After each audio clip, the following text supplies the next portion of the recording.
तो अब स्टार्ट करते हैं BHU 2018 पेपर और आई होप 1 से 10 तक के सॉल्यूशंस देख लिए होंगे किस तरह के क्वेश्चंस पूछे गए हैं। तो अब स्टार्ट करेंगे हम लोग क्वेश्चन नंबर 11 से। The eccentricity of conic, conic ये दिख रहा होगा, ये हाइपरबोला है। अगर इसको हम डिवाइड कर दें 144 से तो 144 डिवाइड बाई 9 16 आ जाएगा और minus Y square 144 divide by 16 9 आ जाएगा is equal to 1. So this is standard hyperbola x square by a square minus y square by b square is equal to 1. और in case of hyperbola b square आता है a square into e square minus 1. a square से divide कर दोगे 1 add कर दोगे तो e square आ जाएगा तुम्हारा a square plus b square divide by A square. तो यहां से एसेंट्रिसिटी मिल जाएगी E under root A square plus B square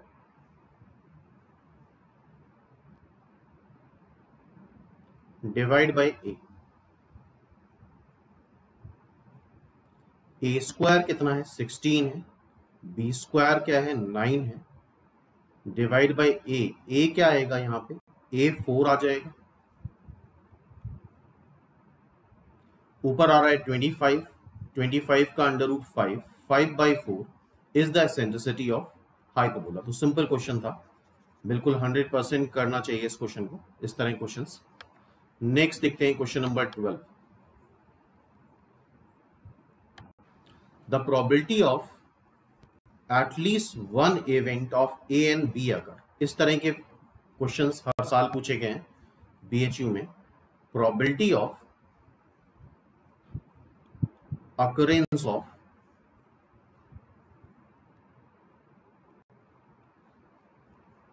at least one event, at least one event, ये होता है P A union B। A union B को बोलते हैं एटलीस्ट वन इवेंट के अकर करने की प्रोबेबिलिटी। यूनियन मतलब एटलीस्ट, तो वो दे रखा है हमें 0.6। Then if A and B both occur simultaneously, both occur मतलब क्या होता है A intersection B, दोनों एक साथ अकर करें means A intersection B and this is given to be 0.2। ये 0.2 दे रखा है।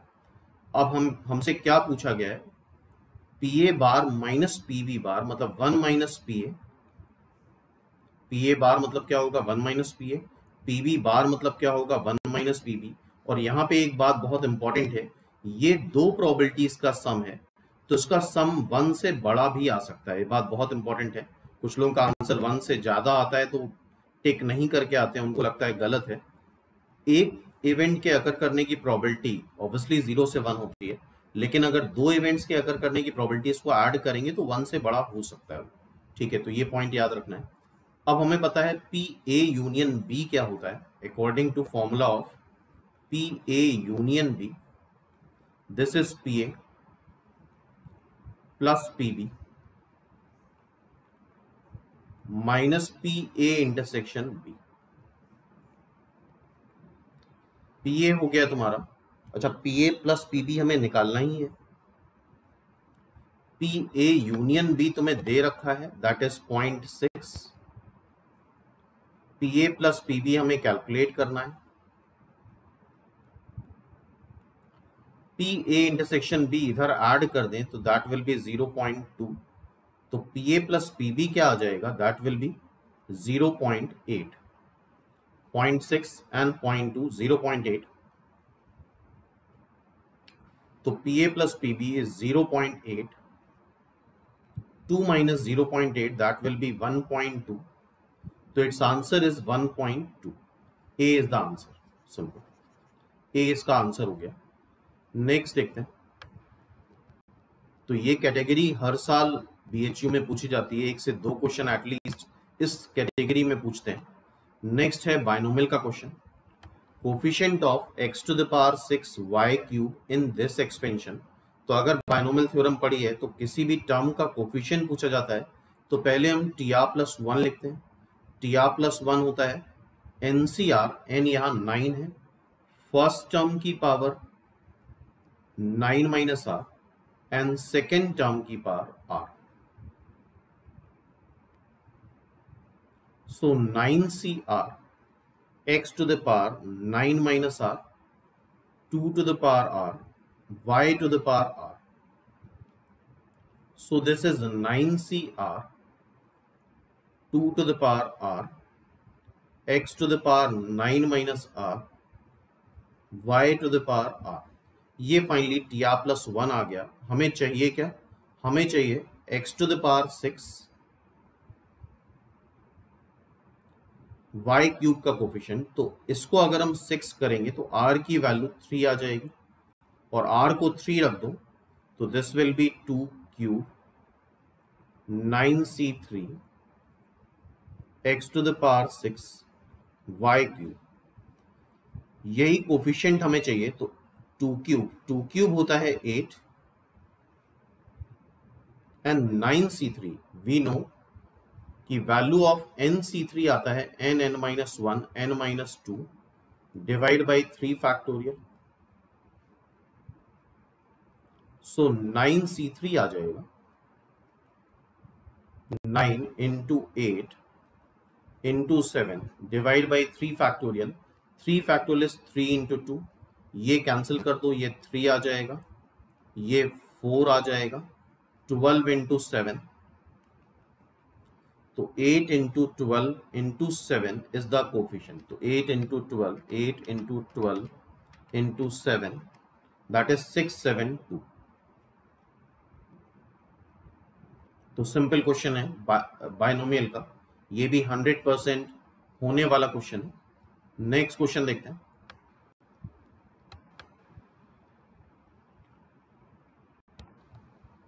ये इमेजिनरी यूनिट आई पे बेस्ड क्वेश्चन है और ये गलत पूछा गया था, इसके सारे आंसर्स गलत हैं। हमें पता है i to the power 4 की पावर एनी इंटीजर 1 आता है, i² -1 होता है, i³ -i होता है और i तो √-1 होता ही है। तो ठीक है, जितने भी नंबर्स हैं 592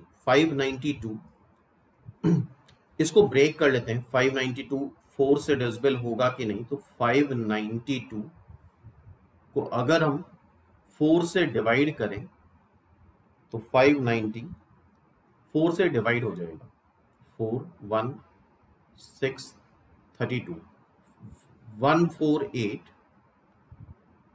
इंटू 4 आ जाएगा। चेक कर लो, 148 इंटू 4 आ रहा है।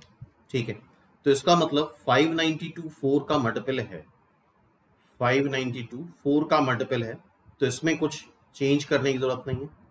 अब 2 से सब्ट्रैक्ट कर दिया तो ऑब्वियसली 590 तो 4 का मल्टीपल नहीं होगा, ऑब्वियसली 588 4 का मल्टीपल होगा प्लस 2, तो this is i to the power 588 into i² plus i to the power 588, ये भी 4 का मल्टीपल हो गया तो उसमें भी चेंजेस करने की जरूरत नहीं है। अब 586 ऑब्वियसली 588 के बाद जो भी 4 का मल्टीपल होगा 584 होगा, तो 586 को हमने लिख लिया 584 प्लस 2, 586 को हम लिखेंगे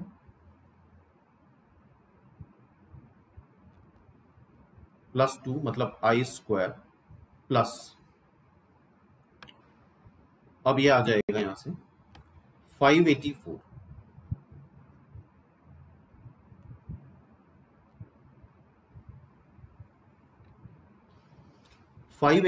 4 से डिविजिबल है, तो 582 तो 4 से डिविजिबल होगा नहीं, तो इसको हम लिखेंगे 580 इंटू i²। 580 4 से डिविजिबल आ जाएगा, लास्ट की 2 डिजिट 4 से डिविजिबल होनी चाहिए, तो पूरा नंबर 4 से डिविजिबल होता है। ठीक है, 582 के बाद 580 तो 4 से डिविजिबल है ही, लास्ट के 2 डिजिट 4 से डिविजिबल होने चाहिए, 580 के बाद सीधे 4 का डिफरेंस आ रहा है, तो ये भी 576 भी 4 से डिविजिबल होगा। 576 के बाद 574 आ रहा है, 576 के बाद आना चाहिए 572 इंटू आई का स्क्वायर। अब देखो ये चूंकि 4 से डिविजिबल है तो दिस विल बी 1, ये 1 आ जाएगा, ये भी 1 आ जाएगा, ये भी 1 आ जाएगा, ये भी 1 आ जाएगा, ये भी 1 आ जाएगा, ये 1, ये 1, ये 1 और ये 1। ठीक है, तो इन सबको 1 लिख देंगे और बाकी ये 1 आ रहा है, ये आई स्क्वायर मतलब -1 आ रहा है, ये 1 आ रहा है, this is 1, this is 1, this is 1, this is -1 and this is again 1। और डिनोमिनेटर में देखो ये -1 आएगा, this will be 1, this will be also 1, this is -1। तो ऊपर जो आ रहा है 1 आ रहा है और डिनोमिनेटर में ध्यान से देखो 0 आ रहा है, और 1/0 इन्फिनिटी होता है, और इन्फिनिटी कोई आंसर नहीं है, या नन ऑफ दीज भी अगर आंसर होता है यहाँ तो टिक कर देते। तो ये एक बहुत बड़ी प्रॉब्लम होती है एग्जामिनेशन में, क्योंकि इस तरह के क्वेश्चन में बहुत टाइम वेस्ट कर देते हैं स्टूडेंट। तो उसके लिए अच्छा कॉन्फिडेंस होना चाहिए अपने अंदर कि जो हमने करा है वो सही करा है। अदरवाइज इसी क्वेश्चन को चेक करने में 10-15 मिनट वेस्ट कर देते हैं स्टूडेंट, उनको लगता है हमने कोई कैलकुलेशन मिस्टेक करी है। तो इसके लिए एक अच्छे लेवल का कॉन्फिडेंस चाहिए, तब तुम क्वेश्चंस को रिजेक्ट कर सकते हो कि नहीं ये गलत पूछा गया है। नेक्स्ट क्वेश्चन, ये भी एक सिंपल प्रोबेबिलिटी क्वेश्चन है। 2 डाइस आर थ्रोन। अच्छा, अगर 2 डाइस थ्रो करे जाते हैं तो sample space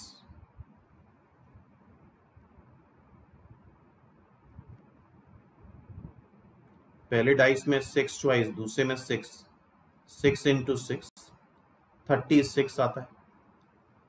probability of getting odd number, एक डाइस में ऑड नंबर चाहिए, इनटू एंड लिखा है, एंड में क्या होती है प्रोबेबिलिटी मल्टीप्लाई हो जाती है, एंड मल्टीपल ऑफ 3। तो सिंपल क्वेश्चन है, ऑड नंबर क्या क्या डाइस में आते हैं 1, 3, 5, 3 केसेस। मल्टीपल ऑफ 3 कौन से आएंगे 3 and 6, 2 केसेस। सैंपल स्पेस हमें पता ही है 3 केसेस के हो गए, 2 केसेस मल्टीपल ऑफ 3 के हो गए, सैंपल स्पेस 36। तो फाइनली दिस इज 1/6, तो it's answer is 1/6। B is the answer. Simple. Next देखते हैं, sine inverse x plus sine inverse 1 - x square √1 - x square. अगर इनवर्स ट्रिग्नोमेट्रिक फंक्शन पढ़ा है तो ये बात पता होनी चाहिए कि this is the formula of cos inverse x। तुम चाहो तो प्रूफ कर सकते हो, यहां पे रख दो x को कॉस थीटा, x को जब हम कॉस थीटा रखेंगे तो this will be sign inverse √1 - cos square theta. √1 - cos square theta sine theta बन जाएगा, साइन इनवर्स साइन थीटा फिर से थीटा आ जाएगा, और यहां से थीटा निकालो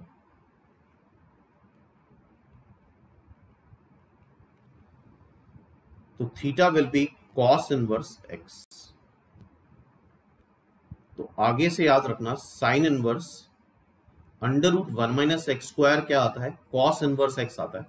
ठीक है, सो this will be sign inverse x plus cos inverse x, और आई थिंक इतना पता होगा कि sign inverse x plus cos inverse x π/2 आता है जब x लाई करेगा 1 से -1 के बीच में, और π/2 का डिफरेंशिएशन 0 हो जाता है। π/2 का differentiation that is 0। B is the answer. समझो। नेक्स्ट देखते हैं। अब ये इंडेफिनिट इंटीग्रल क्वेश्चन है। ऊपर है x स्क्वायर प्लस 1, नीचे है x प्लस 1 का स्क्वायर। अच्छा, x प्लस 1 के स्क्वायर में भी x square plus 1 plus 2x आएगा, तो तो this is x square plus 1, denominator में है x square plus 1 plus 2x। अब इसके लिए हम 2x ऐड करेंगे और 2x सब्ट्रैक्ट करेंगे।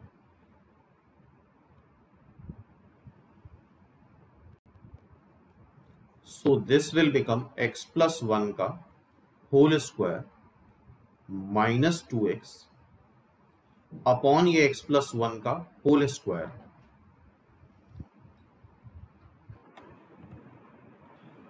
नाउ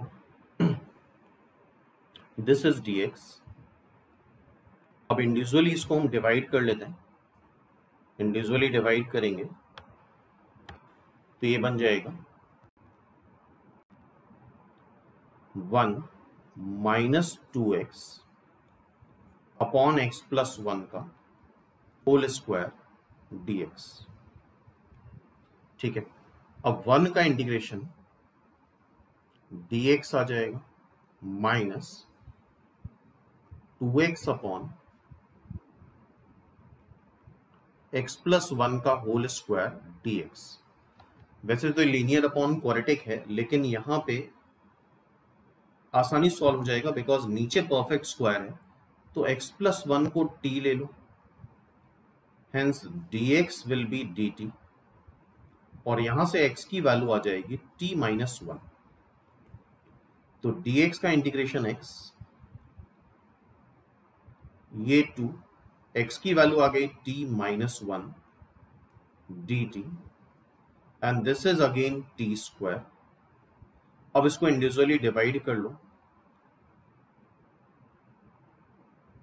इंडिविजुअली डिवाइड करेंगे तो 1 by T dt minus 1 by T square dt। So this is x minus 2, 1 by T का इंटीग्रेशन ln t आ जाएगा, ln मॉड t, और 1 बाई टी की पावर माइनस 2, ये प्लस 2 हो जाएगा, माइनस माइनस टी की पावर माइनस 2 को integrate करेंगे तो माइनस 1 बाई टी आता है। करके देख लो एक बार।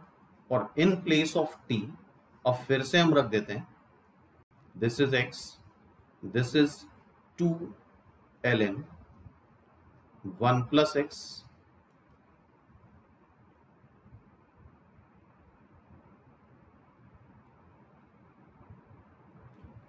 Minus 2 upon 1 plus x plus एक integration constant c।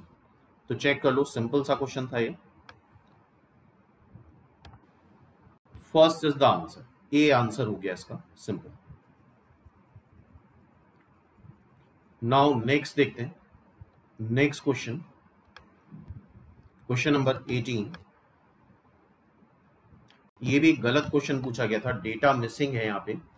In the first 4 papers each of marks, मतलब मैक्सिमम मार्क्स 100 है, ऋषि गॉट 95, 72, 83। एक्चुअल में यहाँ 4 पेपर में 3 पेपर्स के ही मार्क्स दिए गए, 4th पेपर के मार्क्स नहीं दिए गए। 4th पेपर के मार्क्स दिए जाएंगे तभी आंसर निकाल पाओगे। तो जैसा कि बताया, ये एक बहुत बड़ी प्रॉब्लम है। कुछ स्टूडेंट जिन्होंने इसमें बहुत टाइम दे दिया, उनका टाइम पूरी तरह से वेस्ट हो गया। अदरवाइज ये सिंपल इनइक्वालिटी क्वेश्चन है। If he wants an average greater than और equal to 75 marks and less than 80 marks, मतलब उसके मार्क्स का average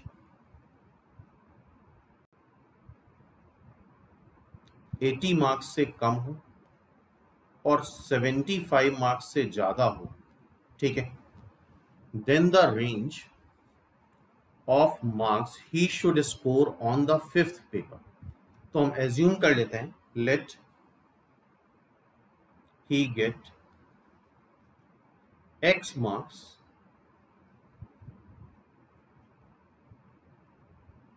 in 5th paper, sorry 5th paper,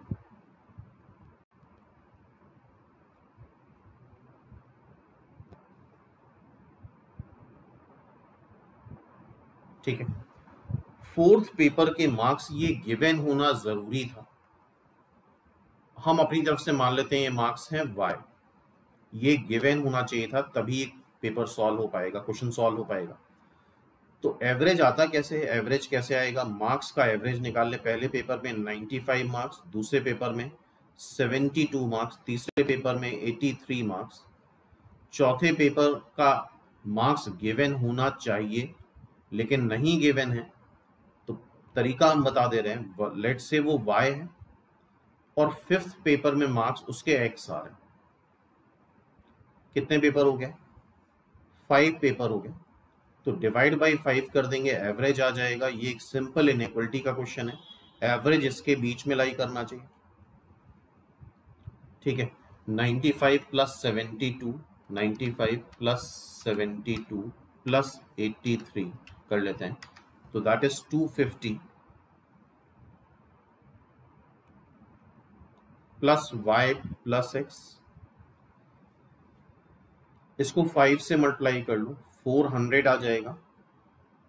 75 को भी 5 से मल्टीप्लाई कर लेते हैं, तो दैट विल बी 375।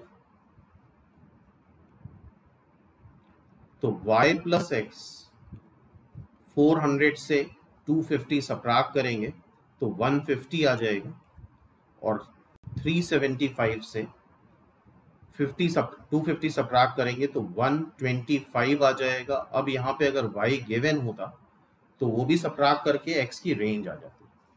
तो आई थिंक मेथड समझ गए होगे। इस तरह क्वेश्चन अगर आता है तो फ्यूचर में आप कर सकते हो। तो ये टाइप समझ में आ गया। तो ये भी गलत क्वेश्चन पूछा गया था, फोर्थ पेपर के मार्क्स देने जरूरी है यहाँ पे, तभी हम फिफ्थ की रेंज निकाल पाएंगे। सिंपल। नेक्स्ट देखते हैं, if f is a function satisfying this function relation. अगर फंक्शन पढ़ा है कैलकुलस में तो इस तरह के क्वेश्चंस भी करे होंगे। For every x y belongs to natural number, f1 3 है और समेशन ये जो दे रखा है दिस इज, ये x नहीं है, summation n is equal to 1 से लेके n तक, या x लिख लेते हैं, x लिख लेते हैं, x इज इक्वल टू 1 से लेके n तक fx। समेशन का मतलब सभी लोग समझते हो, this is f1 plus f2 plus f3 से लेकर के गोज टू fn। ठीक है, ये हो गया। f1 हमें दे रखा है, हमें चाहिए क्या, f2 चाहिए, f3 चाहिए, fn चाहिए। तो बेसिकली हम ये फंक्शन रिलेशन यूज करते हैं। यहाँ x और y कोई भी नेचुरल नंबर रख सकते हो, तो यहाँ x और y दोनों को 1 रख दो, x is equal to y is equal to 1, so this will become 1 plus 1, और इस रिलेशन से क्या हो जाएगा, f1 into f1 means f2 is equal to f1 का स्क्वायर।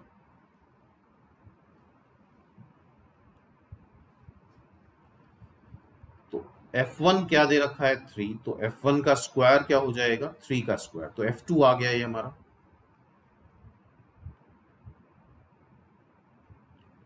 x को 2 रख दो और y को 1 रख दो, 2 plus 1, so this is f2, ये f1 हो जाएगा। f2 है 3 का स्क्वायर, f1 है 3, तो f3 हो जाएगा 3 का क्यूब। f3 क्या आ गया 3 का क्यूब। तो आई थिंक 3 टर्म किसी सीक्वेंस में निकालना ही काफी होता है। f2 आ रहा है 3 का स्क्वायर, f3 आ रहा है 3 का क्यूब, तो fn आ जाएगा 3 टू द पावर n। तो ये जो सीरीज बन रही है, जीपी बन रही है 3, 3 स्क्वायर, 3 क्यूब से लेकर के 3 टू द पावर n, और इस जीपी का सम आएगा first term 1 minus common ratio की power total number of terms n है अपॉन 1 माइनस कॉमन रेशियो, और ये सम तुम्हें 120 गिवन है, तो it is given to be 120, तो इसको 120 रख देते हैं।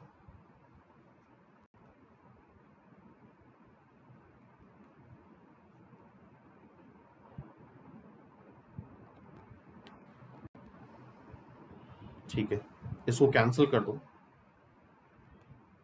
तो 3 टू द पावर n 80 और 1 ऐड कर देंगे, 81 हो जाएगा, that is 3 to the power 4।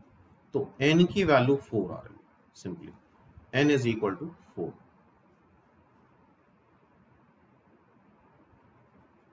Simple. तो आई थिंक ये कैटेगरी भी समझ में आ गई।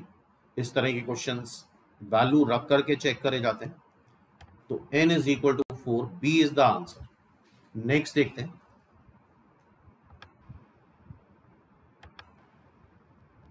अब ये मैट्रिक्स का है, a to the power n। इस तरह के क्वेश्चन भी हर साल पूछे जाते हैं। तो ये कैटेगरी पता ही होगी, a स्क्वायर पहले तो निकाला जाता है, 1na 0 0 1na 0 0। अब इसको मल्टीप्लाई करेंगे, first row first column 1, then 1, then na को 0 से मल्टीप्लाई करेंगे, 1 हो जाएगा। So first element will be 1। Second element होता है a12, first row second column, ये na हो जाएगा और ये 0 आ जाएगा। 1 into first row second column, 1 into na और na into 0, that is na। ये होता है a21, a21 मतलब सेकेंड रो फर्स्ट कॉलम, 0 0, ये 0 आ जाएगा। And a22 second row second column, ये भी 0 आ जाएगा। तो एक बार फिर से चेक कर लेते हैं। a11 first row first column, this is 1, this is 0। a12 first row second column, this is na, this is 0, तो na आ गया। a21 second row first column, 0 0, 0 आ गया। एंड a22 मतलब सेकेंड रो सेकेंड कॉलम, ये भी 0 आ जाएगा। तो a स्क्वायर ये आ रहा है। a क्यूब अब निकाल लेते हैं। a क्यूब क्या होगा, a इंटू ए स्क्वायर। अच्छा, इतना आंसर आने से हम इसको तो रिजेक्ट कर ही सकते हैं। ए गलत है, बी गलत है, सी गलत है, इवन सारे ही गलत हो गए। चलो ए क्यूब भी निकाल के देख लेते हैं। ए क्यूब में क्या होगा, ए स्क्वायर को फिर से मल्टीप्लाई कर देंगे ए से, ए फिर से na 0 0, ये आ रहा है। तो फिर से मल्टीप्लाई कर दो तो ऑब्वियसली यही चीज तो यहां पे भी करी थी हमने। तो ये ए क्यूब फिर से यही आ जाएगा, 1na 0 0। तो इसके अकॉर्डिंग तो यहाँ कोई भी आंसर नहीं मैच कर रहा है। आई थिंक यहाँ पे भी ये कुछ गड़बड़ है, क्योंकि a की पावर n करेंगे इस केस में, क्योंकि a स्क्वायर करने पे भी वही आ रहा है, a क्यूब करने पे भी वही आ रहा है। तो a की पावर n करने पे भी सेम मैट्रिक्स आएगी, 1na 0 0। अच्छा, इसमें अगर ये लास्ट एलिमेंट चेंज कर दिया जाए, इसको 1 कर दें, लास्ट एलिमेंट को a22 को, तब कुछ चेंजेस आएंगे। तो एक बार इससे भी करके देख लेते हैं। लास्ट एलिमेंट को हम 1 कर लेते हैं, a22 को। तो देखो जरा, a स्क्वायर उस केस में आएगा 1na 0 1 1na 0 1। First element a11 first row first column, तो that will be 1। a12 first row second column, 1 na plus na twice na आ जाएगा। a21 second row first column, 0 आ जाएगा। a22 second row second column, 0, ये भी 1 आ जाएगा। अब तुम a क्यूब निकाल लो।